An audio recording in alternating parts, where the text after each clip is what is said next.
സൈനിക കേന്ദ്രങ്ങളും മറ്റും തകർത്തതായിട്ട് അമേരിക്കൻ പ്രസിഡന്റ് ട്രംപ് തന്നെ സ്ഥിരീകരിക്കുന്നുണ്ട്.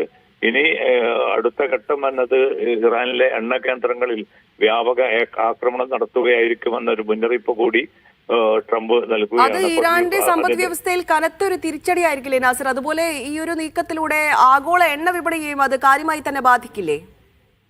ഭാരതി തീർച്ചയായിട്ടും സംഘർഷം ഈ മൂർച്ഛിക്കുന്ന ഒരു സാഹചര്യത്തിലാണ് ഇപ്പോൾ USS ട്രിപ്പോളി എന്ന പടക്കപ്പൽ കൂടി പശ്ചിമേഷ്യയിലേക്ക് നീങ്ങിയതായിട്ടുള്ള റിപ്പോർട്ടുകൾ പുറത്തു വരുന്നത്. അതായത് വലിയ ശക്തമായിട്ടുള്ള സൈനിക നീക്കങ്ങളിലൂടെ പൂർണ്ണമായിട്ടും ഈ ഹോർമസ് കടലിടുക്കിലുള്ള ഇറാൻ സൃഷ്ടിക്കുന്ന മേധാവിത്വം അത് പരമാവധി ദുർബലപ്പെടുത്തുകയാണ് അമേരിക്ക ലക്ഷ്യമിടുന്നത്. പക്ഷെ സ്വാഭാവികമായും അതിന്റെ ഭാഗമായിട്ട് ഇറാനിൽ നിന്നുള്ള തിരിച്ചടികളും തുടരും. അത് ഈ ആക്രമണത്തിന് കുറെ കൂടി വ്യാപ്തിയിലേക്ക് കൊണ്ടുപോകുമെന്ന ഒരാശങ്ക നിലനിൽക്കുന്നുണ്ട്.